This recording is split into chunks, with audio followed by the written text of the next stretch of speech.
Oke, yang akan saya bahas malam ini adalah mengenai titik kesetimbangan dan kestabilannya. Nah, kalau waktunya masih sempat, nanti kita lanjut lagi ke anti turunan gitu ya. Tapi anti turunan nggak ikut KBF3, tapi ya tentunya kalian nanti untuk KBF4 perlu tahu. Nah, kita berangkat dulu dari yang namanya rumus rekursif seperti ini gitu ya. Nah, saya nggak akan masuk ke definisi ini dulu. Saya akan menjelaskan cara menggambar grafiknya. Gitu ya. Coba kita lihat ini. Saya ambil contoh ini. Kan tadi rumus rekursifnya seperti ini. Xt plus satu sama dengan fxt.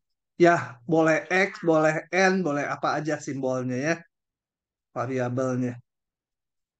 Nah, saya pakainya, oh sorry, saya pakai X aja ya biar konsisten. Ini pakai X semua. Sorry, ini hapus dulu. Jadi rumusnya Xt plus satu fungsi dari Xt dengan X0-nya diketahui. Ini saya tambahin dulu. Eh, ini contohnya ya. Contohnya Xt plus satu 1/2 kali Xt. Jadi Xt plus satu fungsi dari Xt itu ya. Dengan X01. Nah, saya akan menjelaskan dulu. Sekarang kita mau menggambar ini nih. Mau menghitung dan menggambar X0-nya udah saya tahu. Saya mau ngitung X1. Ya, kalau hitungan gampang. X1 sama dengan 1,1. Sebentar.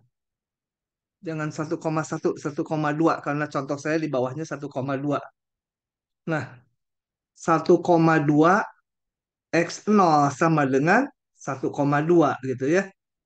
X2 sama dengan 1,2 dari X1 gitu. Sama dengan 1,2 kali 1,2 sama dengan 1,12 kali 2, 144 ya. Dan seterusnya, X3 mau saya hitung.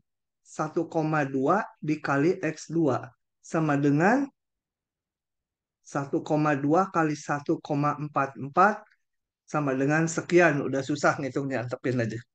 Nah, yang perlu sekarang mau dibuat grafiknya. Nilai-nilai X0, X1, X2, X3, dan seterusnya mau digambar ya di koordinat. Dan digambarnya gini. Ini sumbu XT, ini sumbu XT plus satu. Nah, saya ingin mendaftarkan nilai-nilai ini nanti di sumbu XT semuanya. Caranya gini. Mulai dari X01 tadi ini, X01. Saya masukkan ke rumus ini dapat X1. Jadi ini X1. X1 1,2 kali 1. Nah, ini saya hitung. Ini X1 nih. Gitu ya, nilai fungsinya. Nah, X1 ini tingginya ini yang merah mau saya letakkan di sumbu yang mendatar. Di mana X1-nya? Nah, saya ukur ini tingginya, kemudian saya letakkan di yang mendatar ini. Nah, nanti cara mengukurnya belakangan ya. Tapi ini intinya ini panjang yang merah dibikin di sumbu XT lagi. Jadi ini tadi tingginya XT, ini ya sorry, ini tingginya X1, ini menjadi X1 disalinnya ke bawah. Kemudian dari X1 ini tadi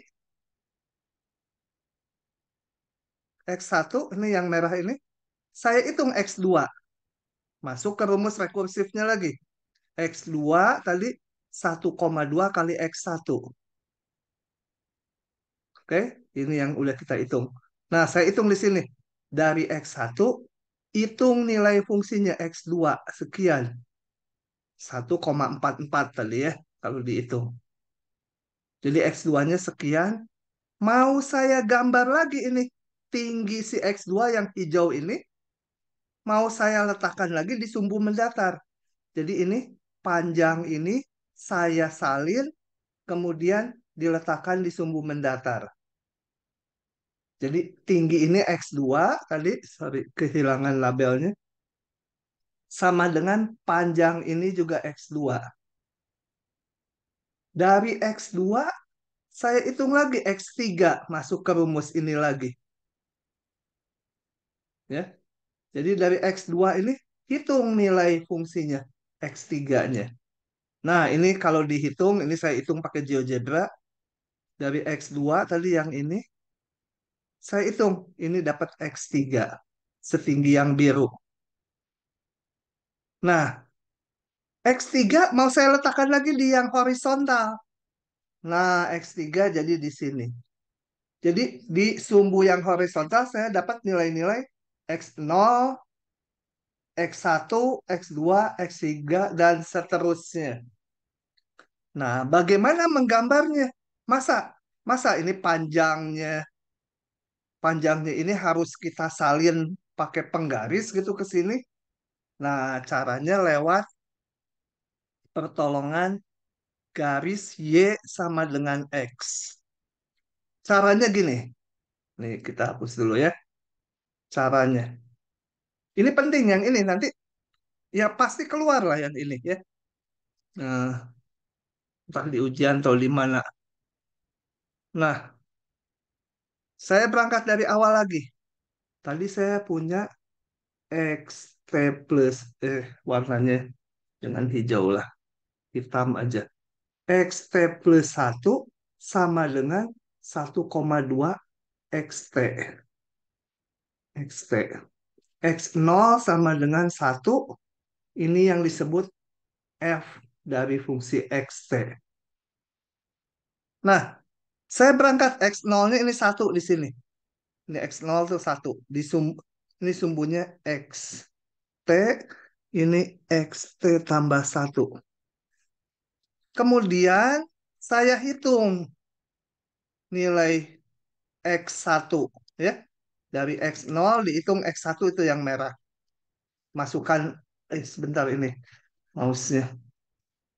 Masukkan ke rumus ini. Jadi ini tingginya ya pasti 1,2 karena X0-nya 1.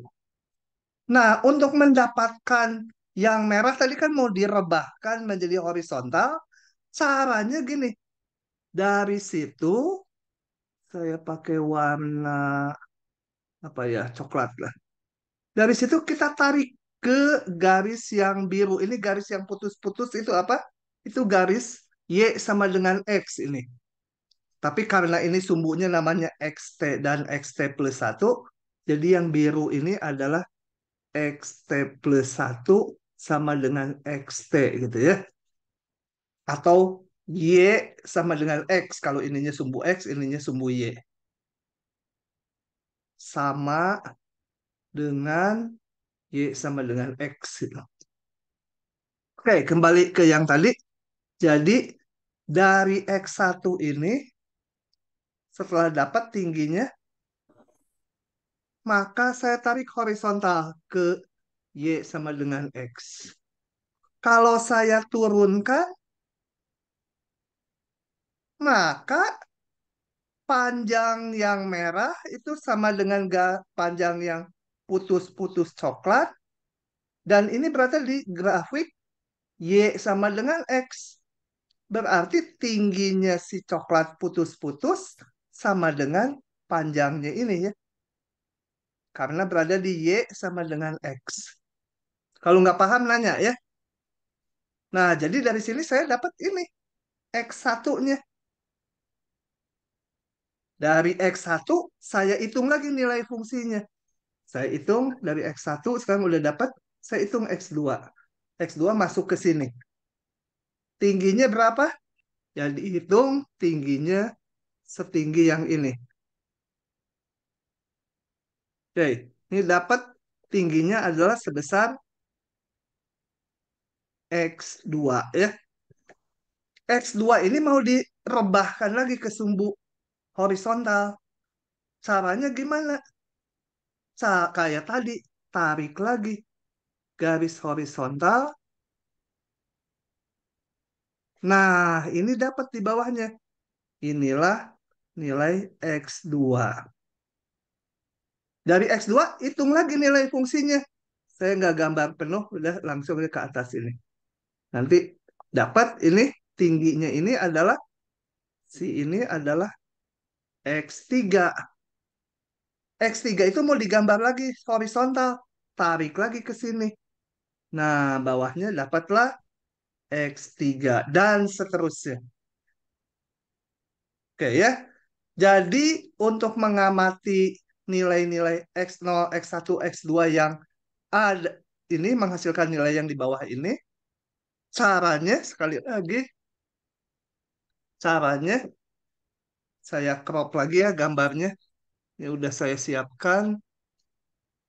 Caranya sebentar. Ininya kehalangan grafiknya.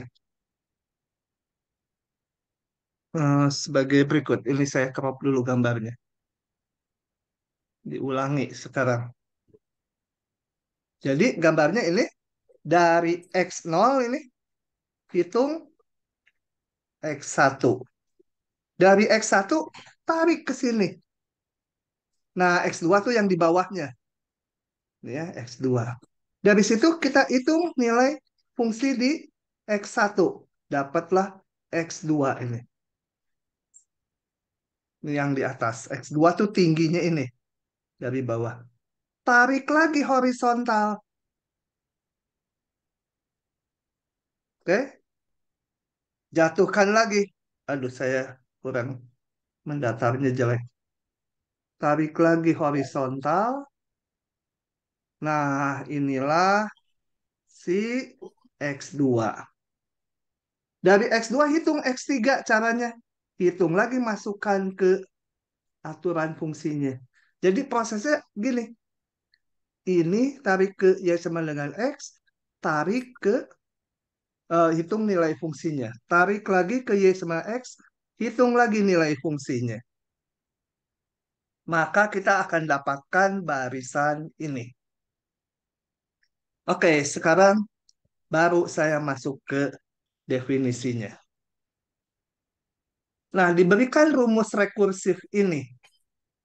Titik X topi itu titik salah satu di daerah definisinya, disebut titik kesetimbangan atau dinamakan juga titik tetap dari F bila memenuhi ini, hubungan ini.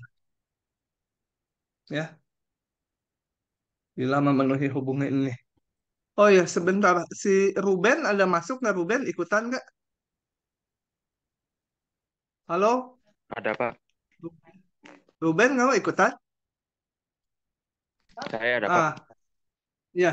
Tolong kalau kalau putus Zoom-nya, kadang-kadang kan internetnya nggak stabil atau apa. Kalau ada gangguan, tolong saya di WA call ya. Oke Eh, Pak. saya tahu. Kadang-kadang saya ngomong terus gitu, ternyata putus gitu.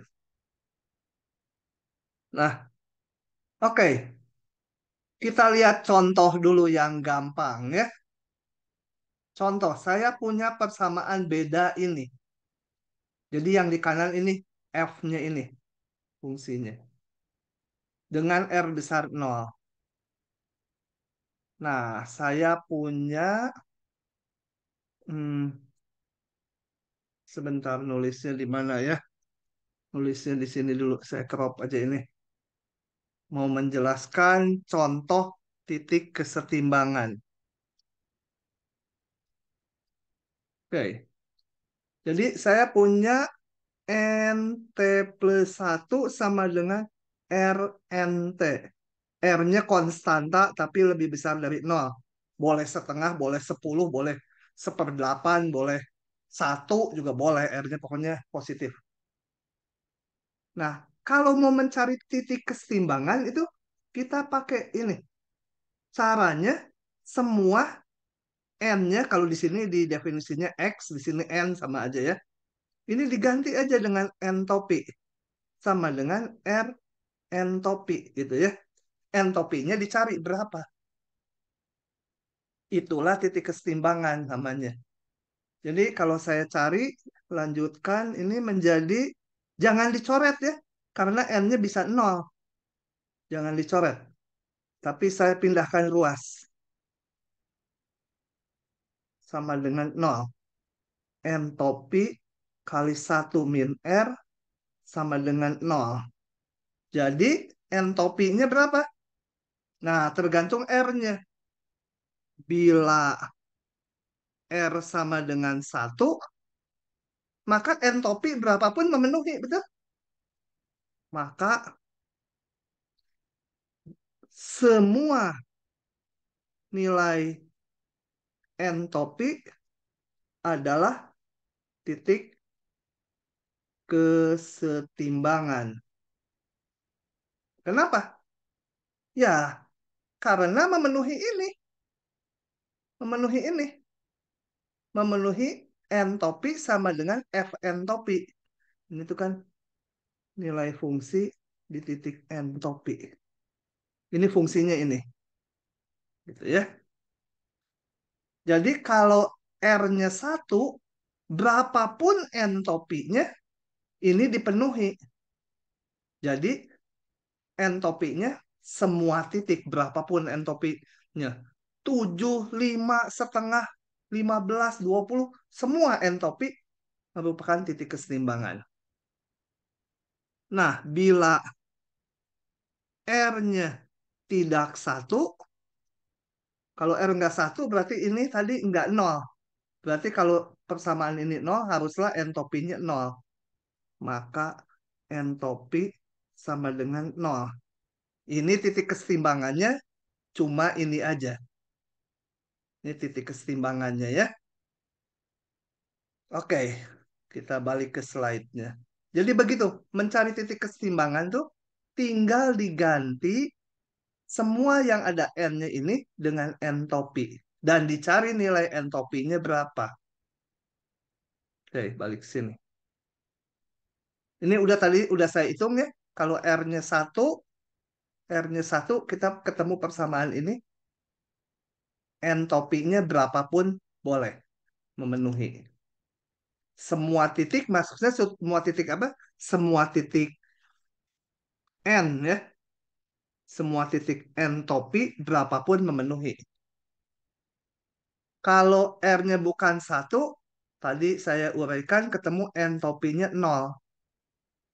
Ini titik kesetimbangannya cuma ada 1. Jadi kalau R-nya tidak 1. Nah, bagaimana memahami titik kesetimbangan? Saya akan jelaskan ini dari gambar ini. Coba. Eh, di sini yang digambar adalah apa? Di sini digambarkan fungsi F-nya yang merah. Yang merah itu fungsi F-nya, jadi ruas kanannya ya. Fxt. Oh ya, sumbunya ini xt, ini xt plus 1. Nah, xt plus 1 fungsi dari xt digambar. Contohnya misalkan apa? Eh, xt plus 1 sama dengan misalkan 2xt kuadrat. Nah, ini seperti kita menggambar ini aja. Y sama dengan 2x kuadrat gitu.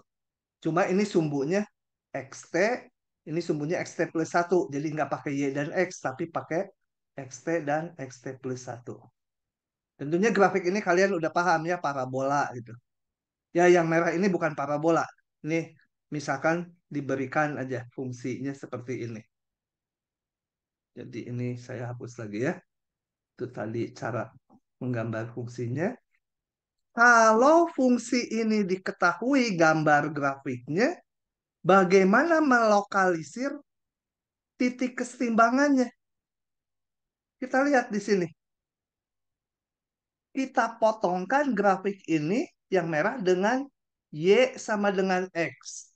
Tapi di sini bukan Y sama dengan X. Di sini ini grafiknya xt plus satu sama dengan xt gitu ya. Karena sumbunya kembali ini xt plus satu, ini xt plus satu, ini xt. Sebenarnya ya sama aja dengan y sama dengan x. Kita potongkan grafik merah. Kemudian kita lihat ini titik potongnya di sini. Kalau ini titik di sumbu x-nya A, tingginya juga A, betul? Kemudian di sini juga sama. Ini mah nol lah udah. Kalau ini titik di sini titik bawahnya ini B, maka ininya juga B karena terletak di Y sama dengan X ini. Nah, jadi saya punya hubungan apa coba? A sama dengan FA. Tuh, ini A ini FA-nya ya A sendiri. Jadi si A ini memenuhi hubungan ini kan? Ya ini simbolnya topi, di sini simbolnya A gitu. Titik B juga memenuhi. Jadi titik kesetimbangan tak lain adalah perpotongan grafik F ini dengan Y sama dengan X. Itu titik kesetimbangan. Oh, satu lagi nol. Nol sama dengan F0. Ini juga titik kesetimbangan. Gitu ya. Titik kesetimbangannya nol, A, dan B. Karena memenuhi ini. Nol juga sama. Nol sama dengan F0. Karena melalui 0,0. Nilai Y-nya dan X-nya sama aja. Gitu. Oke, sampai situ dulu. Paham nggak? Fatinah, paham nggak? Eh, Lumayan paham, Pak. Ya? Kalau lumayan, nggak pahamnya di mana? Jadi yang harus dipahami Dicoba ini, apa Pak, itu? nulis ulang, Pak. Sambil Hah? dipahami lagi. Lagi coba nulis ulang. Hmm. Soalnya kalau nggak paham tanya ya. Nggak barusan apa gitu yang dimaksud? Tanya gitu. Jangan nunggu selesai.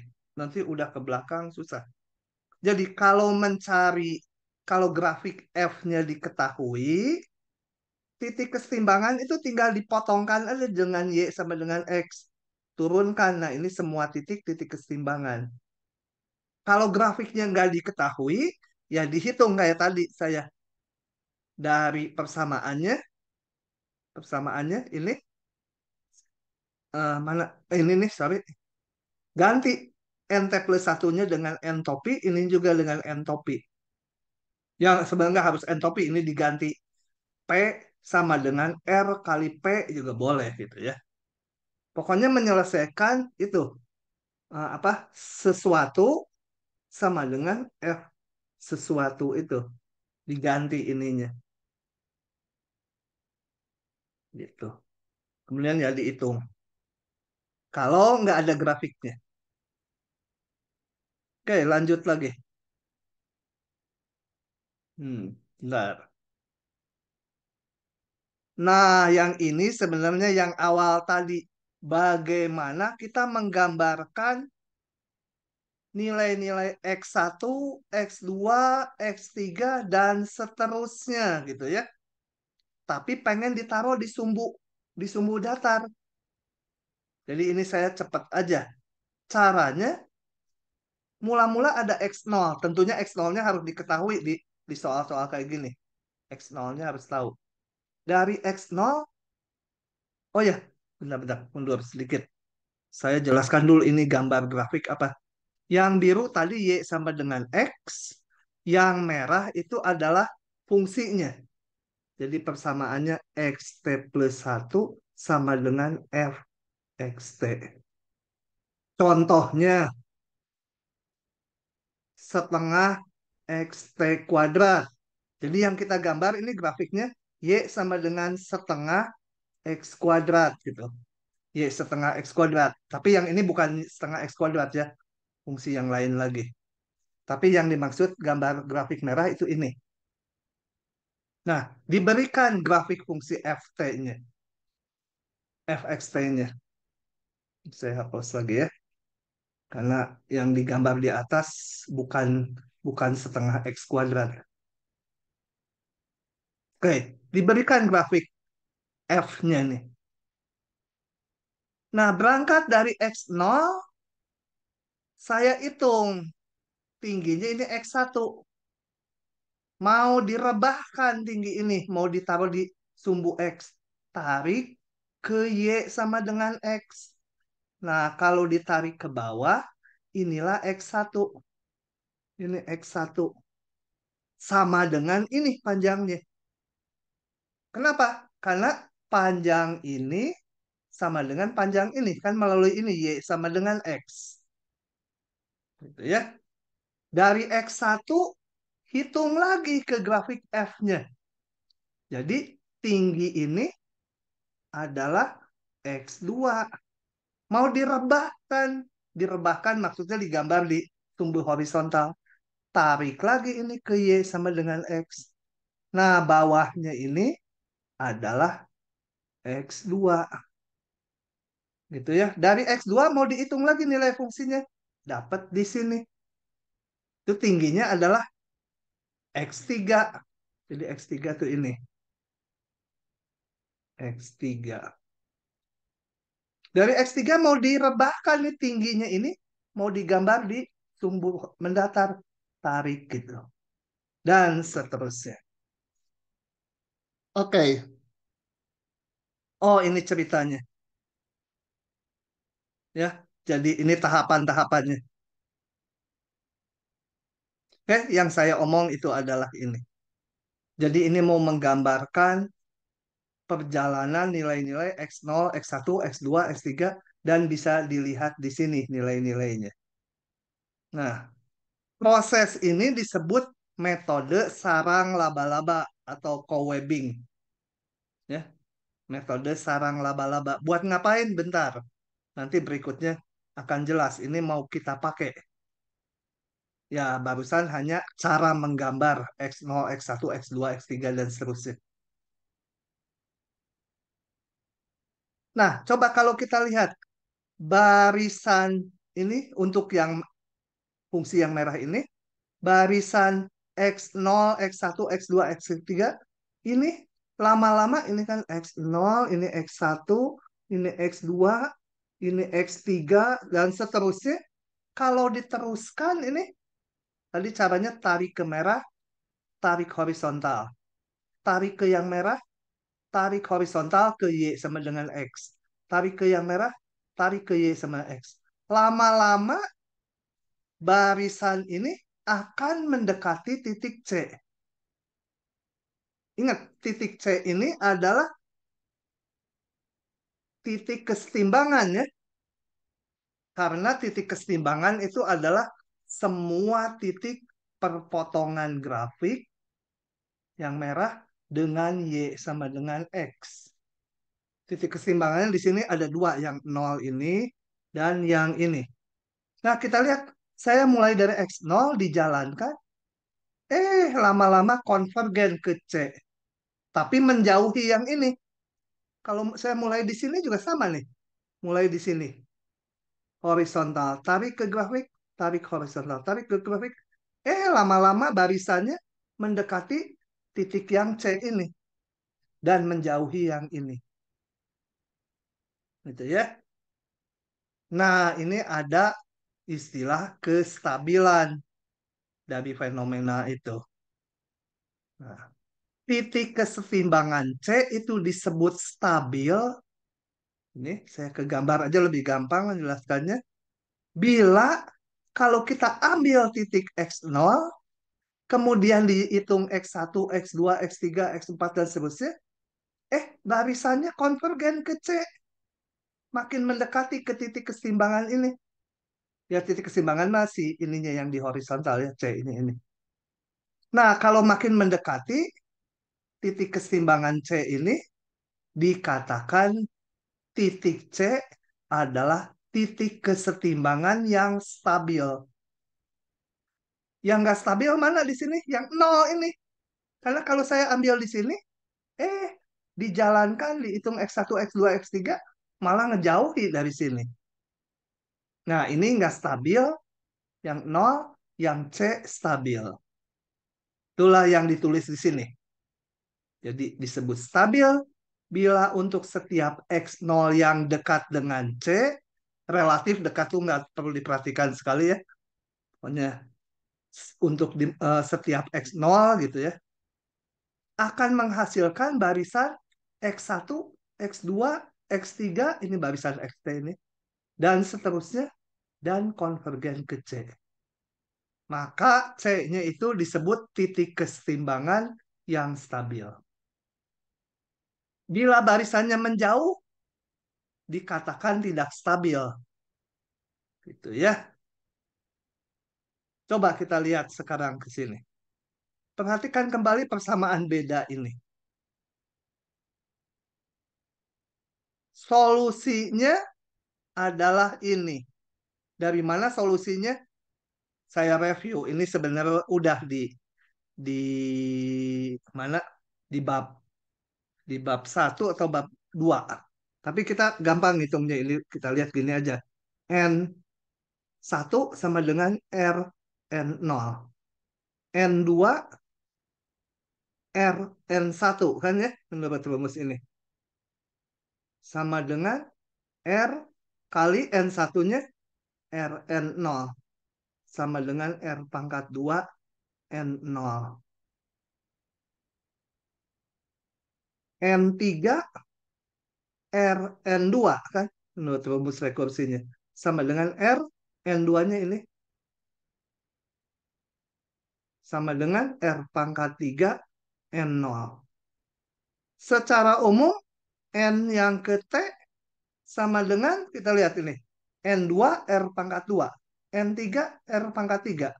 N yang ke T, ya R pangkat T kali N0. Ini solusinya. Solusi maksudnya, kalau ini N-nya dalam bentuk rekursif, yang ini udah nggak rekursif lagi. Hanya bergantung N0 aja. Kalau diberikan N0-nya, mau ngitung N10, tinggal R pangkat 10 kali N0. R itu konstanta ya diberikan di soalnya. Oke, jadi jelas ya, ini solusinya ini. Itu dari sini. Nah, dan titik kesetimbangannya ini adalah entropi sama dengan 0. Sebenarnya kalau R-nya 1, semua titik kesetimbangannya tadi ya. Kalau R-nya 1, kalau R-nya 1 kan kita punya persamaannya gini. Titik keseimbangannya mana? Kita selesaikan N ininya diganti entropi.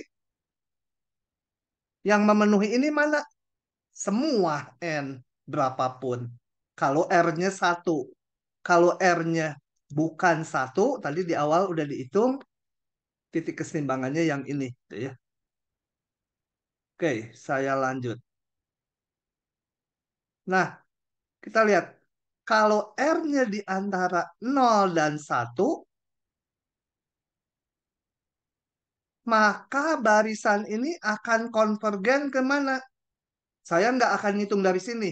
Nggak akan ngitung N1, N2, N3, karena ini udah dapat solusinya. Jadi kalau T-nya mendekati tak hingga, kita lihat ini R pangkat T, ini karena bilangannya kurang dari 1, bayangkan aja bilangannya sepertiga gitu ya. Maka sepertiga pangkat T menuju 0 ya. Sepertiga dipangkatkan T-nya tak hingga. Sepertiga pangkat tak hingga tuh sepertiga kali sepertiga kali sepertiga kali sepertiga terus kali sepertiga, dia akan menuju 0. Jadi barisan NT-nya akan menuju 0. Artinya kalau saya ambil contoh spesifik NT plus 1 sama dengan misalkan R-nya di antara 0,1 misalkan sepertiga tadi, maka barisan N1, N2, N3, dan seterusnya, eh, ya seterusnya ini, eh, gini aja titik-titik, akan konvergen ke 0. Dari sini dihitungnya. Solusinya tadi ini. Karena R pangkat tak hingga, R-nya sepertiga. Menuju nol. Nah, sedangkan nol itu tadi titik kesetimbangannya. Jadi titik kesetimbangan nol stabil. Kenapa? Karena kalau dimulai dengan sebuah N0, dihitung N1, N2, N3-nya, ternyata konvergen ke titik kesetimbangan ini. Jadi titik kesetimbangan ini stabil gitu ya.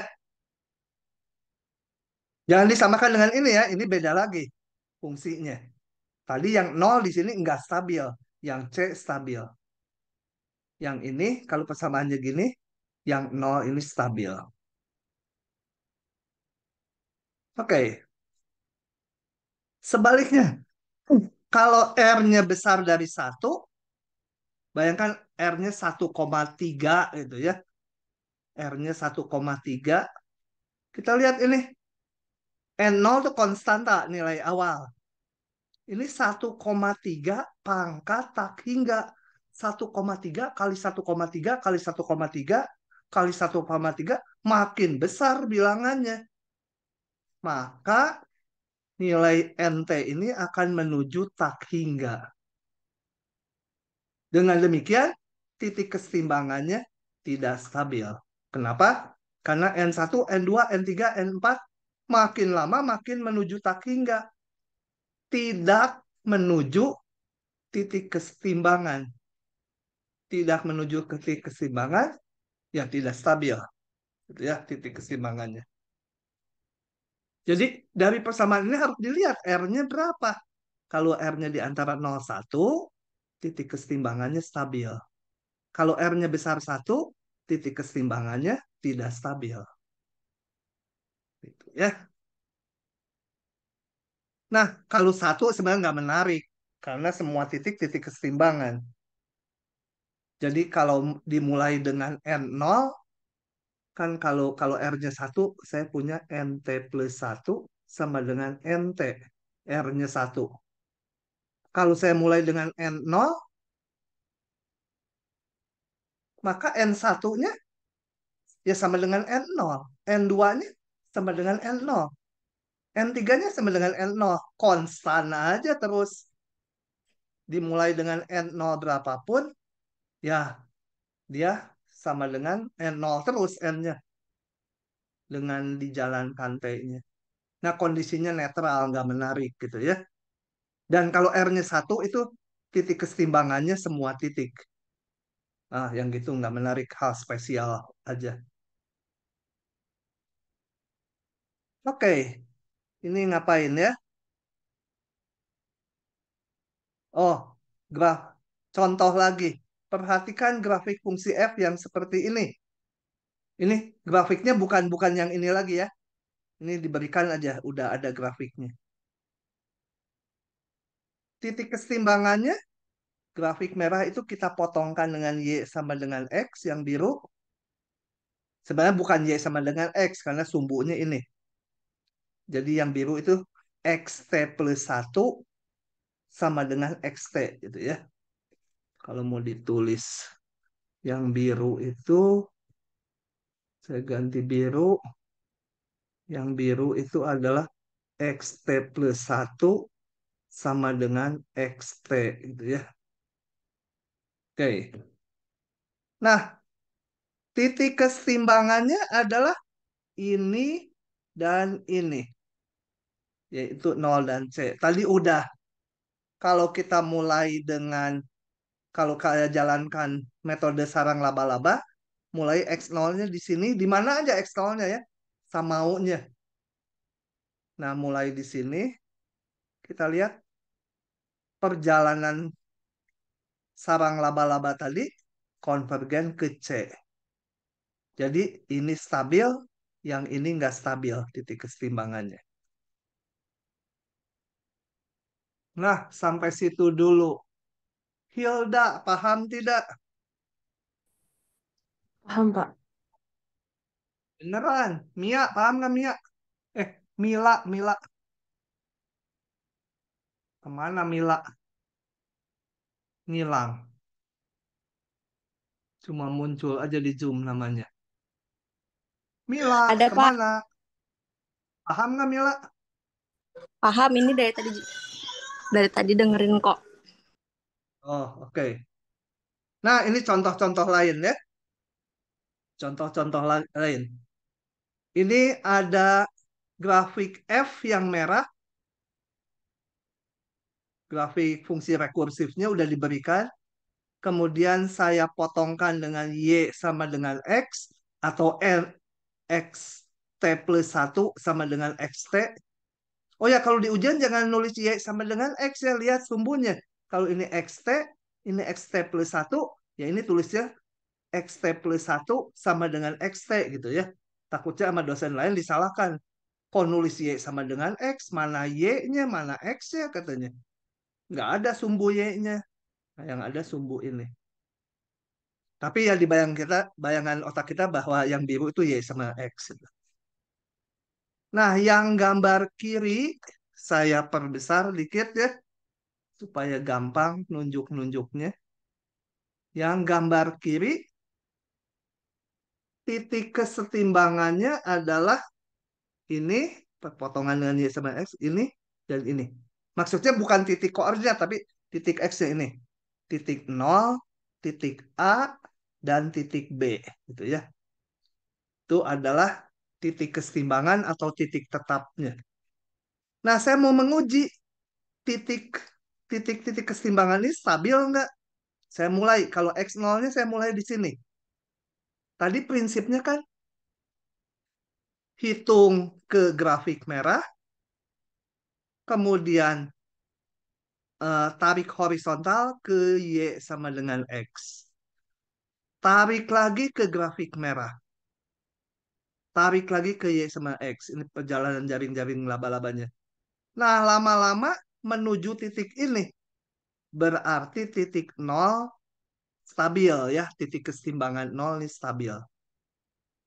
Kemudian kalau saya mulai X0-nya yang lain di sini.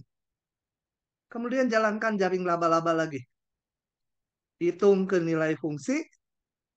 Horizontalnya hitung ke Y sama X. Vertikalnya hitung ke nilai fungsi. Hitung ke Y sama X. Menuju titik kesetimbangan yang ini. Jadi yang ini stabil juga. Nol stabil, B stabil. Yang ini tidak stabil. Bayangkan kalau saya narik X0-nya di sini aja. Ini di sini X0-nya. Saya gambar ya. X0-nya di sini mulainya. Hitung ke nilai fungsi,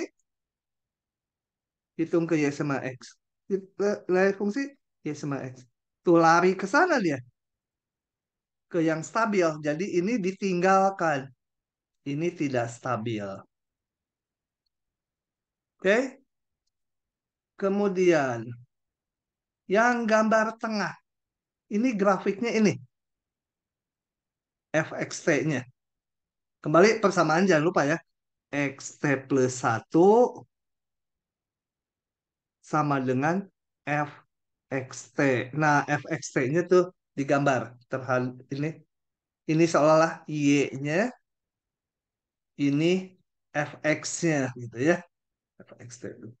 Nah, gambar grafiknya seperti ini. Kembali untuk mendapatkan titik kesetimbangan, potong dengan Y sama dengan X. Titik kesetimbangannya cuma ada satu di sini.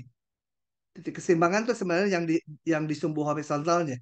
Ini, titik keseimbangannya. Ya, mau ditunjuk yang potongannya juga boleh. Sekarang saya mulai dengan X0 di sini. Tadi prinsip laba-laba adalah tarik ke grafik fungsi, tarik horizontal ke Y sama dengan X. Tarik ke grafik fungsi, tarik horizontal ke Y sama dengan X. Dan terus. Lama-lama ini iterasinya menuju titik kesetimbangan. Jadi ini stabil, si X topi ini. Yang ketiga kita lihat ini gambarnya. Sama dengan tadi ya, cuma yang ini eh, bedanya dengan yang sebelumnya, ini kita grafiknya landai. Kalau yang ini grafiknya apa curam ya. Gradiennya besar itu garis merah. Coba kita lihat. Ini titik kesetimbangannya yang ini. Kemudian dari X0 saya mau iterasikan. Tarik ke grafik. Horizontal tarik ke Y sama dengan X. Tarik ke grafik lagi. Jangan ke atas. Nggak ada grafiknya, ada di bawah. Tarik ke bawah. Ke yang merah. Tarik lagi ke Y sama X. Tarik ke grafik merah lagi. Tarik ke Y sama dengan X. Terus. Nah, kalau diteruskan, iterasinya menjauhi titik kesetimbangan ini. Nah, titik kesetimbangan ini tidak stabil untuk fungsi yang merah ini. Begitu ya. Gampang sekali kan? Gampang sekali kalau dipahami, mah. Nah, tadi saya menguji kestabilan melalui metode jaring laba-laba. Bisa juga diuji memakai hitungan. Kalau grafik kan kita salah ngegambar grafik, misalkan yang harusnya gambar merahnya seperti ini, saya ngegambarnya seperti ini. Jadi kelihatan stabil. Padahal mungkin kalau curam gini nggak stabil. Jadi kalau pakai grafik sangat bergantung ke presisi menggambar grafiknya. Harus betul menggambar grafiknya. Dan itu akan dipakai kalau keluar di soal kalau grafiknya ini cukup sederhana. Bayangkan kalau F-nya tuh berbentuk X pangkat 3 ditambah sin X. Wah, gambar grafiknya bisa acak-acakan kan? Nah, ada cara lain kalau fungsinya diberikan, bukan grafiknya yang diberikan, kita bisa menguji kestabilan lewat teorema ini. Gini caranya. Kembali, masalahnya saya punya XT tambah 1 sama dengan FXT. Ya. Dari sini selalu cari dulu titik kesetimbangannya. Bisa banyak ya. Ya kalau di gambar ini ada 3 yang ini. Yang ini cuma 1, yang ini cuma 1. Nah, titik kesetimbangannya udah didapat. Saya akan nguji dia stabil nggak, tapi pakai hitungan. Sekarang bukan pakai grafik. Nah, caranya ini kita hitung turunan ini. Turunannya dihitung. Turunan terhadap XT ya. Jadi kalau kalau saya punya misal XT plus 1 sama dengan 5XT kuadrat, yang diturunkan terhadap ini jadi 10 XT gitu turunannya ya. Kayak turunan biasa. Nah, setelah diturunkan, kemudian turunannya dihitung di titik kesetimbangan. Masukkan titik kesetimbangannya ke turunan tersebut. Kalau mutlaknya kecil dari 1, maka titik kesetimbangan ini stabil. Kalau lebih besar dari 1, mutlaknya tidak stabil. Celakanya kalau nilainya 1 gimana? Nggak bisa menentukan. Rada rugi. Pokoknya ya cara ini nggak berhasil. Kalau ternyata turunannya bernilai 1. Mutlaknya ya. Oke, begitu. Itu rumus untuk menguji kestabilan lewat hitungan. Kita lihat, tentunya harus ada contoh, ada teorema. Oke, ini akan saya jawab. Untuk itu saya akan crop dulu ini soalnya. Karena nulis di Adobe ini agak tidak enak. Kalau di OneNote itu enak. Aduh, dihapus ya. Ya udahlah, nggak apa-apa. Kita udah nggak pakai yang atasnya. Oke, kita lihat. Seorang pasien, ini persoalannya udah pernah nih, udah di UTS juga keluar yang model gini. Seorang pasien disuntik obat secara periodik sebanyak ini, ya, 0,2 mililiter per hari. Konsentrasi obat yang tersisa pada hari berikutnya 30%. gitu ya, karena 70% diserap tubuh, diurai ya atau apalah dibuang. Setelah hari ke-N, konsentrasi obat dalam darah adalah ini. Oh, udah diberikan, nggak usah diturunkan. Gampang ya. Jadi, apa? Konsentrasi di hari ke-N plus 1 sama dengan 0,3 dari konsentrasi hari sebelumnya. 0,3 ini dari sini. 30% kali hari sebelumnya, ini konsentrasi hari sebelumnya. Ditambah ini karena disuntik lagi di hari ke-N plus 1. Disuntik lagi. Nah, jadi konsentrasinya setiap saat ini. Tentukan nilai keseimbangan konsentrasi obat dalam darah pasien dan tentukan kestabilannya. Oke, yang ini nanti ya, tentukan ini. Jadi saya mau ngitung apa? Eh, nilai keseimbangannya. Jadi saya punya di sini Cn tambah 1 sama dengan F dari Cn yang sama dengan 0,3 Cn ditambah 0,2. Nah, nilai keseimbangan apa? Nah, misal nilai kesetimbangannya biasa pakai simbol. Aduh, tulisan saya kalian mungkin belum biasa ya bacanya. Kesetimbangannya itu cetopi. Mendapatkannya semua yang Cn plus 1, Cn semua ganti dengan cetopi. Cetopi sama dengan 0,3 cetopi ditambah 0,2. Jadi kalau saya hitung pindah ruas yang ini ke kiri jadi 0,7 ya. Tolong hitungannya kalau salah dikasih tahu. Atau sama aja cetopi sama dengan 2/7 ya. 0,2 bagi 0,7. Nah, itu nilai keseimbangannya. Itu ini ya, tentukan nilai keseimbangan konsentrasi obat dalam darah pasien. Ya, keseimbangannya itu. Tentukan kestabilannya.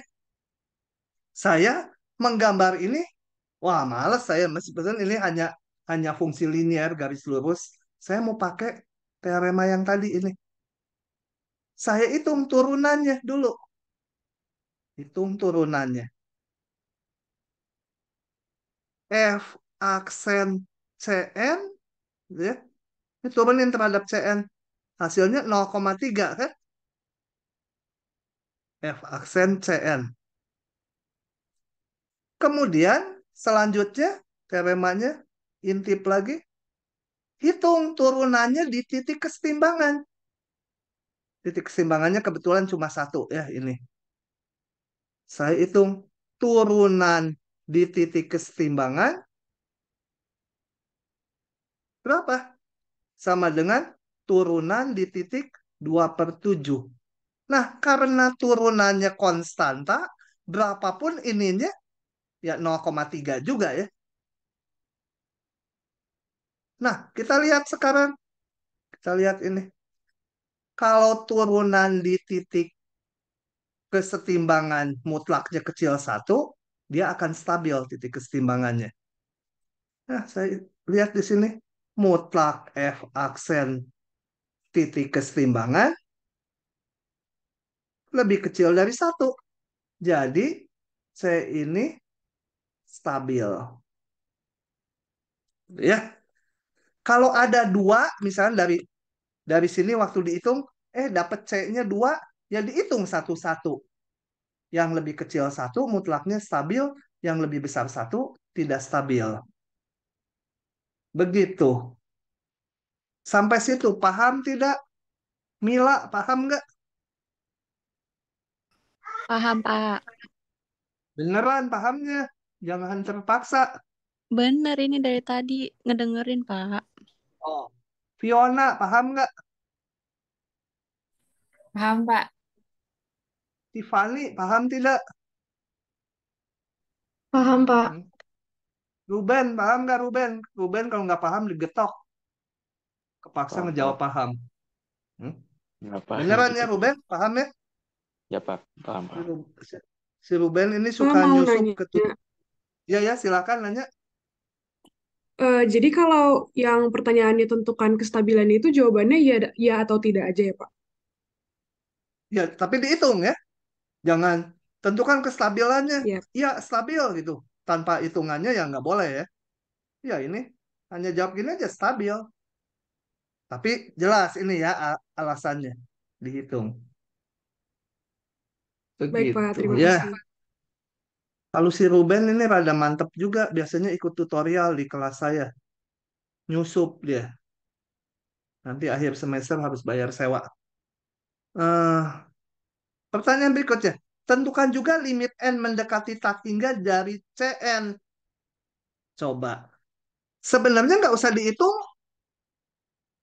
Udah bisa ditebak limit N menuju tak hingga dari CN berapa ya? Hmm? Kan ini stabil. Jadi kalau dihitung C1, C2, C3 kayak yang di jaring laba-laba pasti konvergen ke nilai kesetimbangan. Ini pasti 2/7 gitu. Tapi katakan saya nggak tahu ini. Tadi jaring laba-labanya belum tahu gitu ya. Ini belum tahu. Saya mau ngitung limit CN-nya. Nah, waktu waktu waktu apa?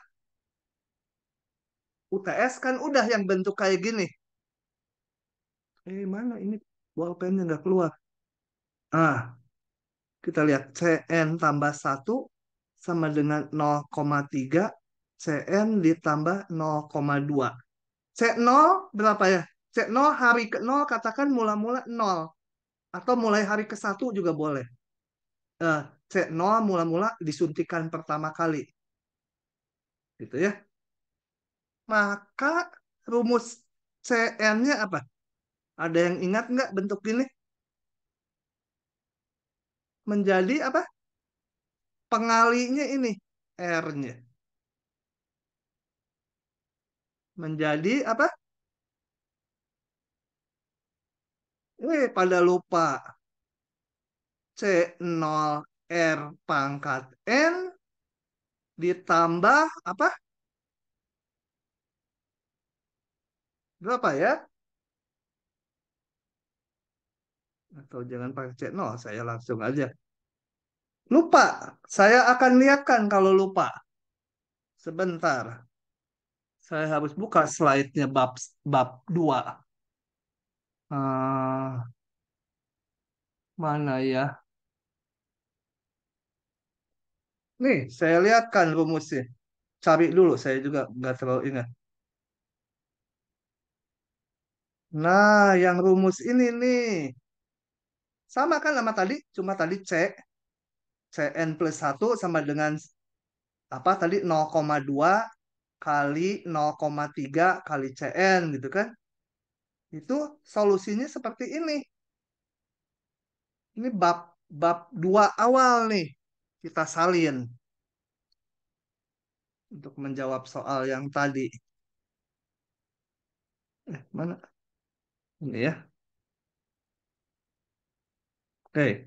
Ini saya hapus dulu. Nah, kalau ada persamaan beda seperti ini, maka BN-nya ini. Kalau ada persamaan beda seperti yang ini, maka CN sama dengan kita samakan R pangkat N A. A itu C0. Di sini B0. C0-nya katakan hari hari hari ke-0 mulai disuntik 0,2 mili orangnya. Jadi R-nya berapa? R-nya yang di sini nih. Jadi yang ini nih R-nya. R-nya. Jadi 0,3 pangkat N kali konsentrasi awal Ini mau konsentrasi awal 0 juga boleh, nanti sama aja dah hasilnya ya. Jadi hari ke-0 belum disuntik, boleh. Nanti hasilnya sama aja. Atau hari ke-0 mulai disuntik, boleh. Tuh ya. Ditambah C ini mana C? C itu ini. Ya ini 0,2 juga di sini. 0,2 kali 1 min 0,3 pangkat N per 1 min 0,3. Nah, itu adalah CN soal kita tadi. Diminta di soalnya limit N mendekati tak hingga. Limit N mendekati tak hingga dari CN sama dengan, kita lihat ini, 0,3 dipangkatkan tak hingga. Jadi 0. Ya, jadi ini habis. Jadi tadi C0-nya mau ditulis 0 atau disuntik, mulai disuntik, sama aja karena ini akan habis. 0 yang ini ya. Ini 0,2. Yang ada N-nya ini 0. Jadi pembilangnya menuju 1 min 0. Bawahnya 1 min 0,3. Kok nggak cocok ya? Kok nggak 2/7 hasilnya? Sebentar, sebentar. Saya salah di mana ya? Soalnya harusnya hasilnya segini. Hmm, 0,3. Kenapa ya? Ini kalau dihitung, Itu bener benar dua. kata? Kak? Betul ya? Iya. Betul, betul. Oh, saya di kepalanya 2/3 hasilnya, bukan. 0,7. 2/7. Betul. Nah, lihat. Melalui kalau ada persamaan beda seperti ini, melalui rumus yang di bab 2, dihitung limitnya sekian. Tapi dulu belum memberikan interpretasi apa-apa. Kalau lewat kestabilan, kita lihat. Tadi ini stabil. Artinya apa? Kalau dimulai dengan C0, dihitung C1, C2, C3, C4, dan seterusnya, akan konvergen ke sini. Jadi waktu diminta ngitung limit ini, ya pasti segini gitu. Karena barisan CN-nya konvergen ke nilai kesetimbangan yang stabil. Gitu ya. Jadi ngitung ini boleh dua macam. Boleh aja dijawab gini. Karena nilai kesetimbangan ini stabil, ya maka barisan CN-nya akan konvergen ke sini. Artinya limit CN-nya sekian. Atau pakai yang di bab 2, rumus yang udah punya. Dihitung ya sama aja. Oke, begitu. Moga-moga bisa dicerna. Kita lanjut lagi. Ini saya tutup lagi. Hmm. Nah, sekarang saya akan membahas anti turunan. Untung keburu anti turunan. Kita istirahat dulu sebentar ya. Saya mau minum dulu. Rekamannya saya pause. Nah, kita akan pindah pasal. Yang tadi kelihatannya cuma sepotong, tapi nanti di semester 2 akan disambung ya. Cerita kestabilan itu untuk problem yang lebih kompleks. Jadi kelihatannya, oh kok putus sampai situ? Ya, sementara ini hanya belajar matematiknya aja lebih banyak kan. Meskipun ada contoh-contoh realnya nanti di tutorial, tapi nanti di semester 2 akan dipakai. Jadi jangan ditinggal gitu aja. Oke, berikutnya saya akan membahas mengenai anti turunan. Jadi beda konsep dengan yang tadi sama sekali. Dan ini ringan, kalian udah paham. Yang bagian ini tidak ikut KBF 3.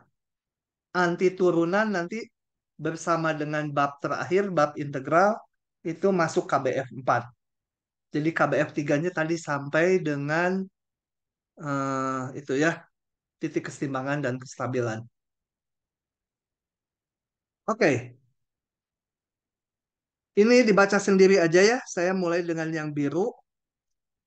Fungsi F besar itu disebut antiturunan dari F kecil pada interval I bila turunan dari F besar sama dengan F kecil.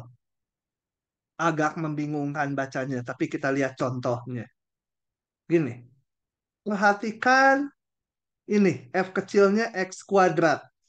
Jadi berangkatnya sebenarnya saya punya Fx sama dengan X kuadrat. Antiturunannya apa? Ya kita mencari fungsi F besar yang kalau diturunkan menjadi ini. Ya F besarnya bisa ini. Sepertiga X pangkat 3. Kalau diturunkan menjadi X kuadrat. Berarti ini antiturunan dari F kecil. Ya, F besar antiturunan dari F kecil. Tapi ternyata yang lain bisa ini. Kalau saya ambil ini, diturunkan jadi F kecil juga. Jadi si G ini juga antiturunan dari F kecil. Nah, secara umum itu M-nya sampai 2, fungsi Hx yang bentuknya ini, ada konstantanya, itu antiturunan dari F. Karena ini kalau diturunkan menjadi X kuadrat sama dengan F kecil. Jadi H ini juga antiturunan dari F. Nah, antiturunan yang ada C-nya gini dinamakan antiturunan umum. Untuk selanjutnya, kalau diminta antiturunan, misalnya antiturunan dari X kuadrat, nggak boleh yang ini, nggak boleh yang ini. Harus umum kayak gini ya. Oke, harus umum. Testing dulu suara dan slide-nya jelas tidak? Aman? Aman, Aman, Pak. Pak. Aman, Pak.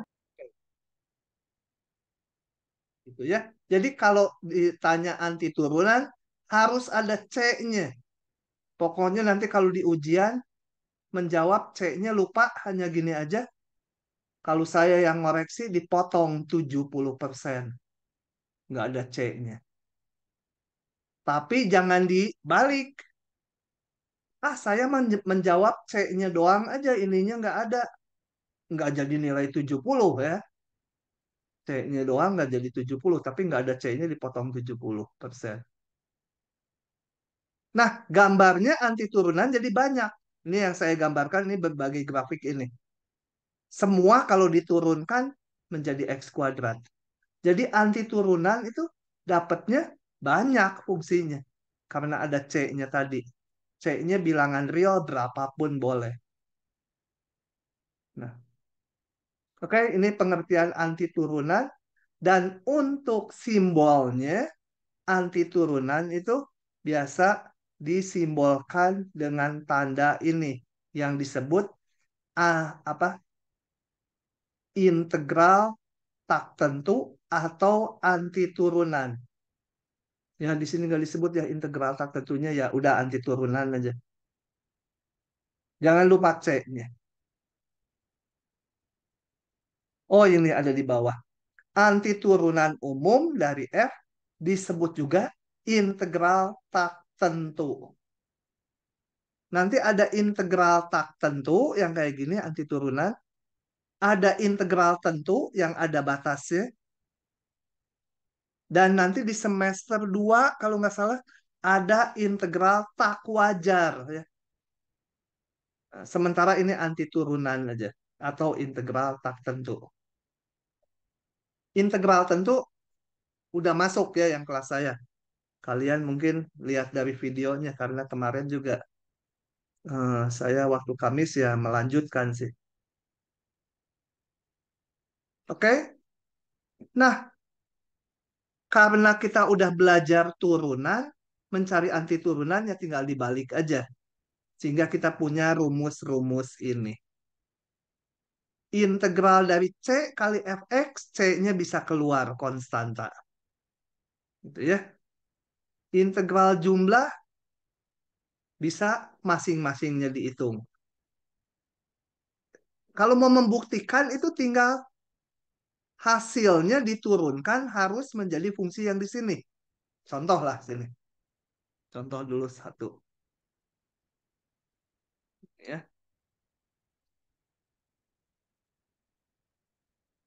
contoh dulu satu buah. Pertanyaannya gimana? Pertanyaannya gini. Katakan ini belum diberikan. Tapi pertanyaannya, tunjukkan Y sama dengan mu Y atau G, mu apa simbolnya? Seper N tambah satu X pangkat N tambah satu tambah C itu anti turunan dari X pangkat N. Kalau diminta menunjukkan, jangan dicari-cari.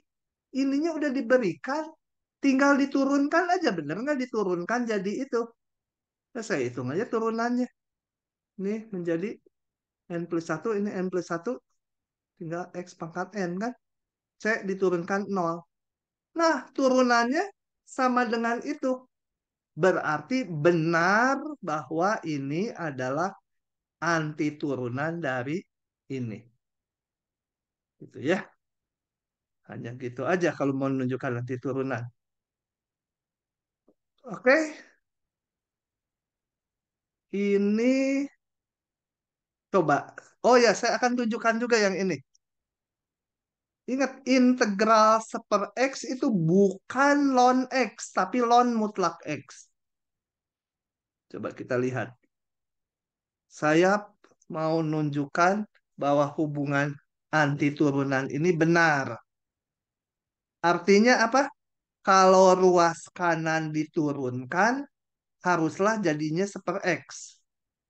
Coba kita periksa. Saya punya Y ln mutlak X tambah C. Mau saya turunkan. Wah, ada mutlak. Saya buka dulu.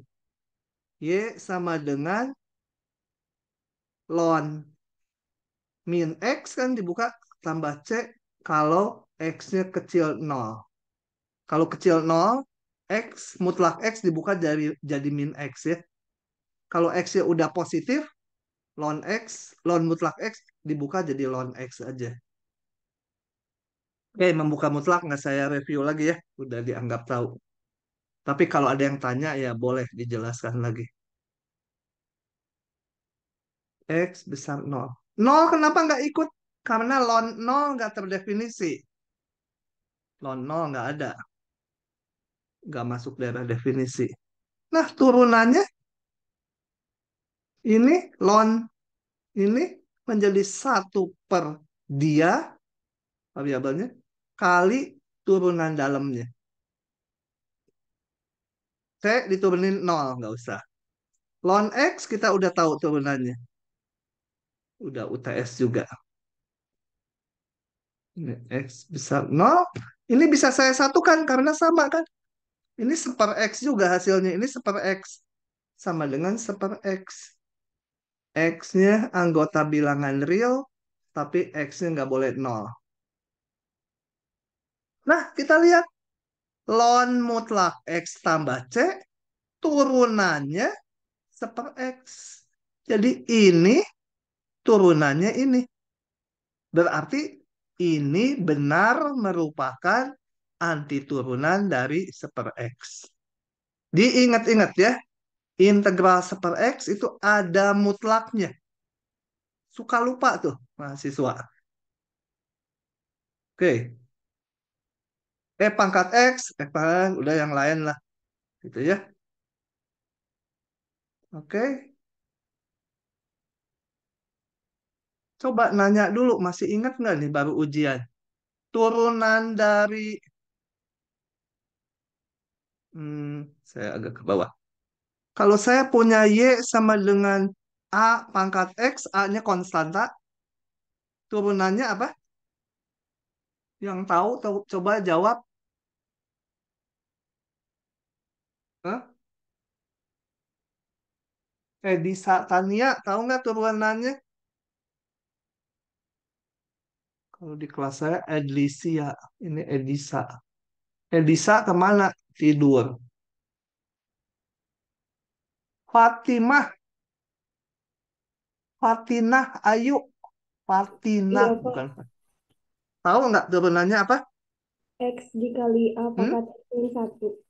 X dikali A dikali X kali A pangkat X min 1 bukan, Pak? Enggak, ulangi pelan-pelan. Apa? X dikali A pangkat X min 1. Nah, ini salah nih, nggak boleh. Itu berlakunya kalau Y sama dengan X pangkat konstanta. Misalkan pangkat 7,5. Boleh itunya. 7,5 X pangkat 6,5 gitu ya. Tapi kalau pangkatnya X, nggak boleh, rumus ini nggak berlaku. Coba kalau lupa saya akan jelaskan. Untung saya nanya. Itu berlaku kalau pangkatnya konstanta. Boleh kayak gini. Kalau nggak konstan, kalau pangkatnya fungsi, di ujian kan keluar yang Y sama dengan apa? X pangkat apa ya? X pangkat ln X ya. Dicari suruh tarik turunannya. Nggak boleh gini. Ln X kali X pangkat ln X kurangi 1 gitu. Nggak berlaku. Gitu ya. Nah, coba. Kalau ada pangkatnya memuat fungsi, memuat X, kalau lupa, caranya dilonkan kedua ruas. Ln Y. Ln A pangkat X. Kemudian buat apa dilonkan? Supaya ini bisa turun. Ln A pangkat X, X-nya bisa ke depan. Nah, baru saya turunkan. Ini baru disimbolkan, belum diturunkan. Turunkan kedua ruas terhadap X. Simbolnya gitu ya. Atau pakai DY, DX juga boleh. Pakai gini juga nulisnya boleh. D ln Y turunkan ke X sama dengan D dari X ln A diturunkan terhadap X gitu. Boleh itu juga ya. Nah, saya pakai simbol D besar aja. Oke. Ln Y turunannya seper Y. Tapi karena Y-nya fungsi X kali Y aksen. Kenapa ada Y aksen? Bayangkan gini. Kalau ln U turunannya 1/U aksen gitu ya. Nah, yang ruas kanan ini konstanta ln A. A-nya bilangan. Jadi hanya X yang diturunkan. X turunannya 1 kali ln A. Nggak usah pakai rumus perkalian karena ln A-nya konstanta. Nah, dari sini saya dapat Y aksen sama dengan selalu bentuknya Y-nya bawa ke kanan lagi. Y aksen sama dengan Y-nya kembalikan ke semula. Mana Y-nya? Ini A pangkat X. A pangkat X ln A. Begitu, pokoknya kalau ada pangkat fungsi, dilonkan dan polanya gini selalu. Ruas kiri selalu ini. Gitu ya. Nah, dengan demikian saya punya hubungan integral A pangkat X ln A dx sama dengan balikan dari ini, integral itu anti turunan, sama dengan A pangkat X. Atau kalau saya bagi kedua ruas dengan ln A pangkat X dx sama A pangkat X dibagi ln A. Ln A itu konstanta ya. Oh ya, jangan lupa tambah konstanta. Ya, ini misalkan tambah D, ya yang ini tambah D per ln A. Karena ini konstanta bagi konstanta, ya hasilnya konstanta baru. Saya tulis aja konstanta barunya C gitu. Begitu. Nah, itu adalah rumus ini. Integral A pangkat X sama dengan A pangkat X dibagi ln A tambah konstanta. Gitu ya. Ingat, kalau ada pangkat dalam fungsi, Dilonkan. Nggak boleh pakai rumus dikurangi 1 pangkatnya. Oke, lanjut lagi. Nah, yang lain gampang. Sin awalnya dari min cos. Cos awalnya sin dan seterusnya. Nah, ini mungkin lupa juga ya. Saya mau jelaskan ke kelas kalian. Ini dari mana? Kita lihat turunan dari tangan min 1. Kali. Y sama dengan tangan atau arkus tangan. Turunannya apa? Turunannya kalau ingat ya gampang. Ya aksen 1/1 ditambah X kuadrat. Tapi katakan lupa. Lupa itu kalau arkus. Nah, kalau fungsi inverse itu caranya kita rendengkan dengan fungsi semula. Maksud direndengkan, ini tangan min 1, saya saya komposisikan dengan tangan. Tentunya ruas kiri juga harus ya. Ruas kanannya ditarik tangannya, ya kirinya juga harus. Buat apa? Supaya si inverse yang susah ini hilang. Tangan dari tangan min 1, ya X sendiri. Dari rumus ini. F dikomposisikan dengan F min 1, ininya, apapun ininya batu itu, ya hasilnya batu itu ya. F dikomposisi dengan F inverse, ya balik lagi ininya. Gitu ya. Tangan dengan tangan min 1 hasilnya X. Nah, baru saya turunkan.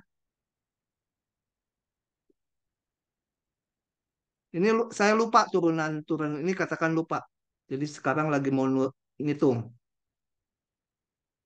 Coba turunan dari tangan apa? Nah, ini saya harus ingat. Kalau nggak ingat ya tulis sebagai sin dibagi cos. Pakai rumus pembagian.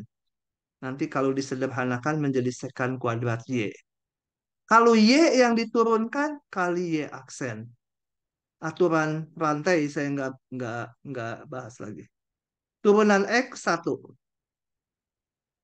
Jadi Y aksen sama dengan 1/sekant kuadrat Y. Selesai sebenarnya. Tetapi karena awalnya Y-nya fungsi X, ya turunannya juga pengennya fungsi X, jangan fungsi Y gini. Gimana? Nah, ini sedikit trik di sini sebenarnya.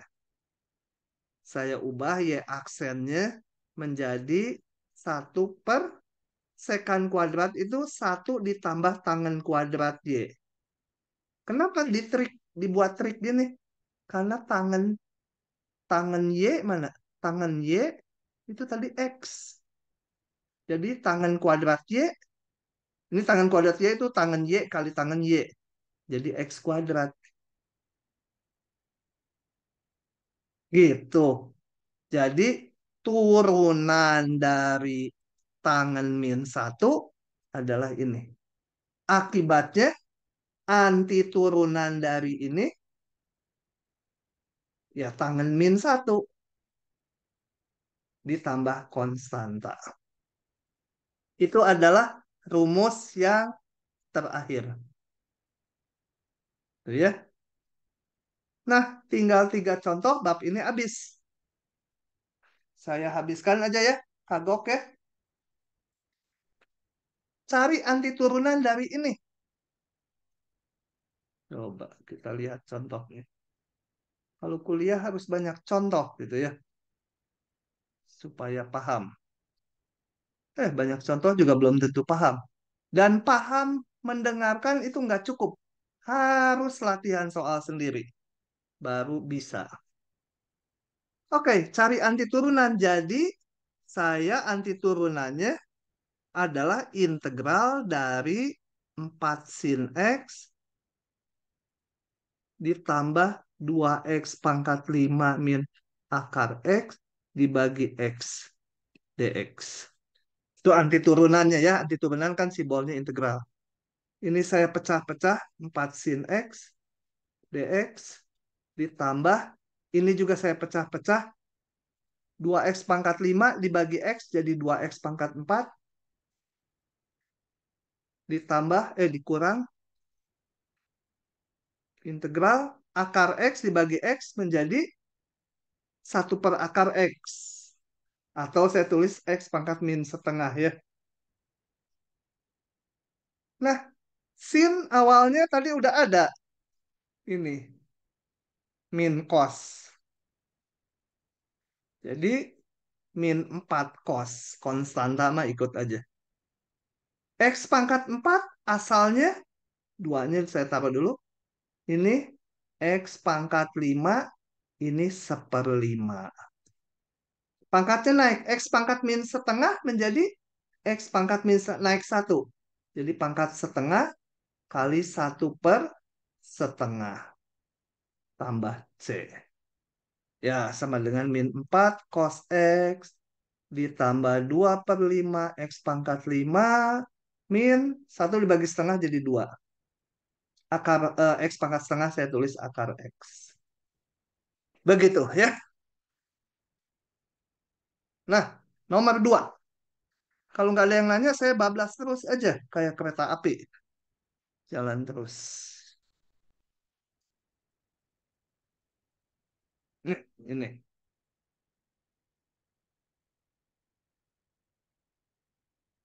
Rekamannya udah dijalanin belum ya? Saya cek dulu. Oh, udah. Tentukan solusi masalah nilai awal. Ini nggak perlu diperhatikan dulu ya.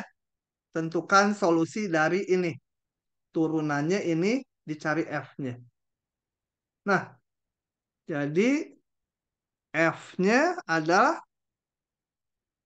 integral dari F aksen X kan. Anti turunan dari F aksen ya F gitu ya. Karena ini kalau diturunkan menjadi ini. Menjadi F aksen. Sama dengan integral E pangkat X ditambah. Nah, ini saya tulis sebagai ini. dx.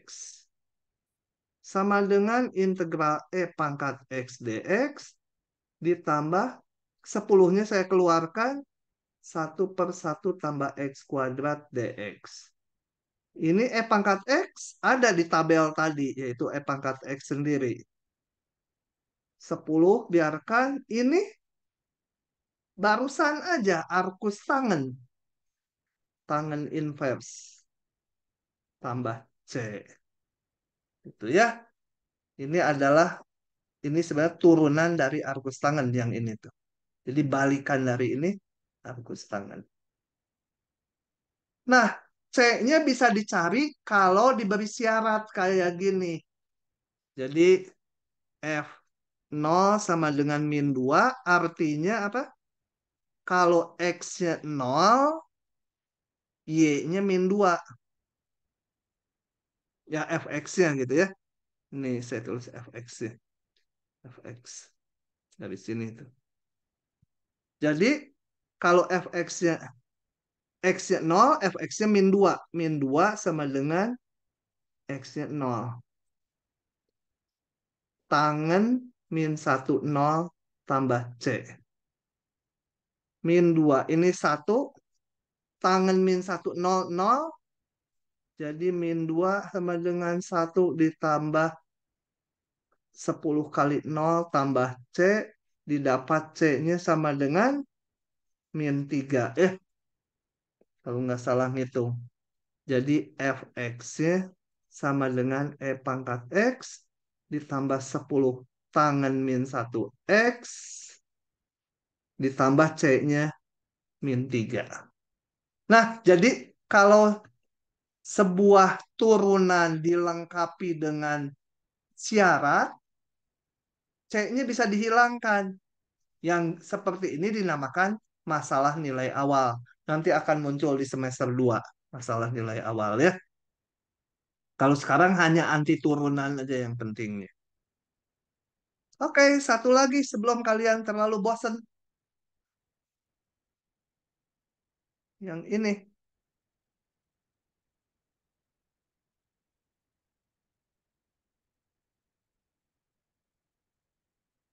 Ini.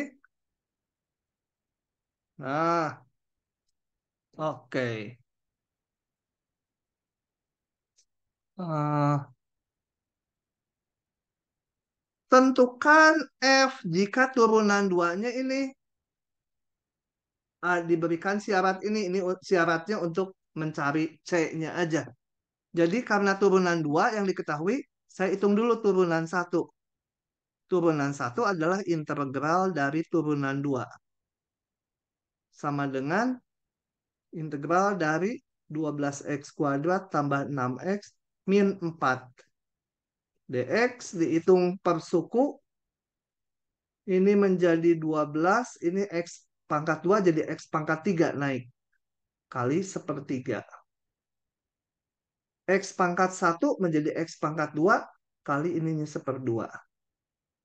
4 ya 4x. Tambah C. Oke.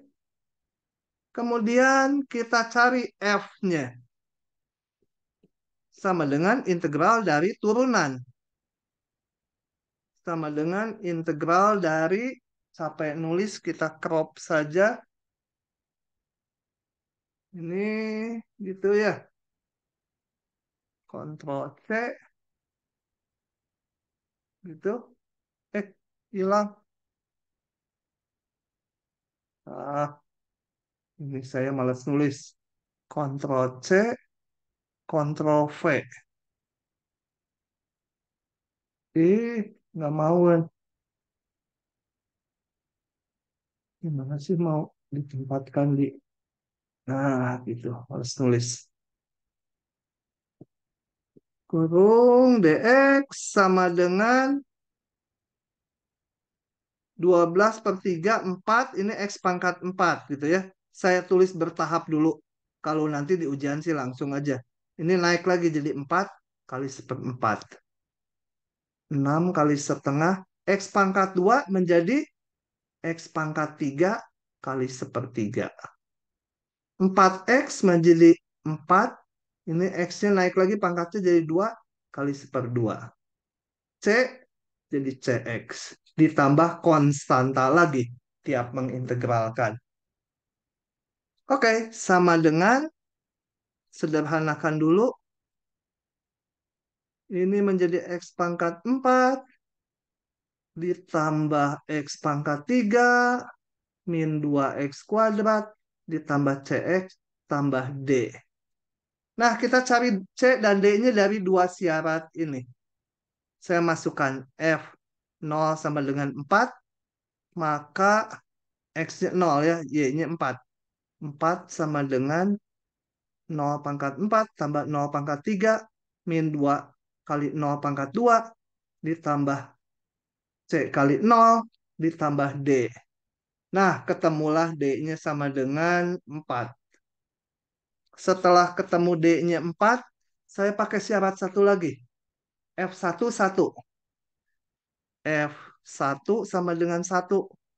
Jadi, 1 sama dengan X-nya masukkan 1. 1 pangkat 4 ditambah 1 pangkat 3 min 2 kali 1 pangkat 2 ditambah C kali 1. X-nya 1 ya. Tambah D-nya tadi 4. Jadi ketemu C-nya sekian. Males ngitung. Maka Fx-nya tulis ulang. X pangkat 4 ditambah X pangkat 3 min 2x kuadrat ditambah C-nya dihitung tadi dari sini kali X ditambah D-nya 4. Begitulah anti turunan, sederhana aja. Nah, malam ini segitu dulu. Kira-kira pas ya 2 kali 50 menit. Karena tadi kita kepotong istirahat 3 menit dan mulainya juga lebih 5. Oke, rekamannya saya stop dulu.